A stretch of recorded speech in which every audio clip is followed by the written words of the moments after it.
Please subscribe and share SWA News।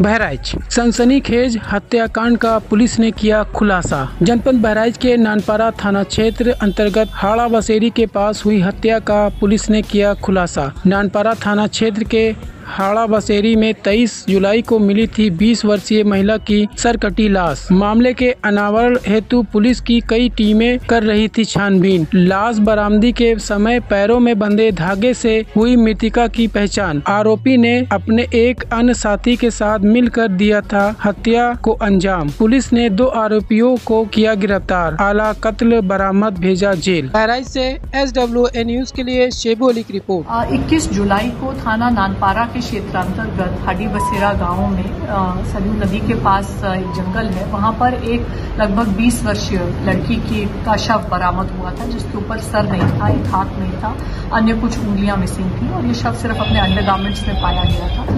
तो तत्काल इसका संज्ञान लेते हुए सभी वरिष्ठ अधिकारियों द्वारा घटनास्थल का निरीक्षण किया गया था और पोस्टमार्टम की रिपोर्ट आने के उपरांत पुलिस द्वारा इस सूचना पर मुकदमा पंजीकृत कर अपनी जांच शुरू कर दी थी और SP ग्रामीण महोदय और प्रशिक्षु क्षेत्राधिकारी महोदया हर्षिता तिवारी के नेतृत्व में थाना नानपारा की टीम और SOG सर्वेलेंस की टीम द्वारा बेहतरीन खुलासा इस घटना का किया गया है। और जो बात विवेचना में स्पष्ट हुई है वो ये है कि ये लड़की मुस्लिम समुदाय की थी और इनका एक प्रेम संबंध एक हिंदू समुदाय के लड़के के साथ चल रहा था। दोनों परिवारों में इस बात को लेकर तनाव था और दोनों को इस संबंध समाप्त करने के लिए हिदायत दी गई थी।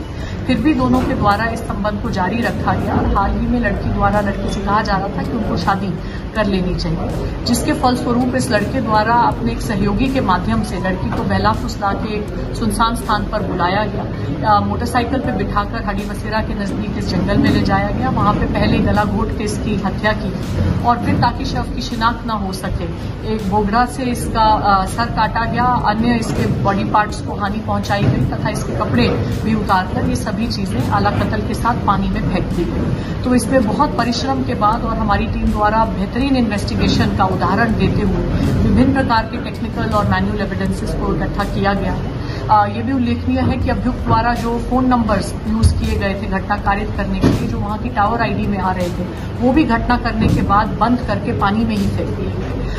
और जो विभिन्न गुमशुदगियां निकटतम थानों में लिखी गई थी, निकटतम जनपदों में लिखी गई थी, उन सभी पे हम कार्य कर रहे थे और एक ब्रिलियंट इन्वेस्टिगेशन का उदाहरण देते हुए प्रशिक्षु क्षेत्राधिकारी महोदया द्वारा बहुत पिन पॉइंटेड तरीके से चिन्हित किया गया कि जो गुमशुदगी एक रुपया थाने में लिखी गई थी वो इस घटना से जुड़ रही थी और वही ये लड़की थी और अन्य एविडेंसेस जुड़ने से हम इस घटना का खुलासा कर पाए हैं। अब जो शव से हमने DNA सैंपल्स रिटेन किए हैं उनका मिलान मृतका के परिवारजनों के DNA से किया जाएगा।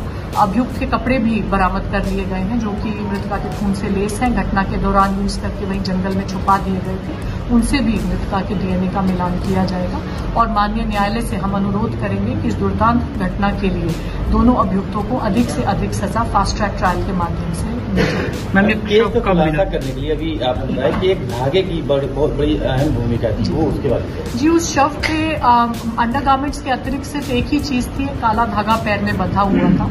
तो जो फोटोग्राफ्स हमारे पास लड़कियों की उपलब्ध थी, जो हम विभिन्न गुमशुदगियों की फोटोग्राफ्स को स्कैन कर रहे थे, तो उसमें जो हमारी CO हैं उनके द्वारा ये नोटिस किया गया कि एक लड़की के पैर में काला धागा बंधा हुआ है। तो उस गुमशुदगी में थोड़ी और विशेष रुचि ली गई और गहनता से पूछताछ की गई, तो वो शव करें।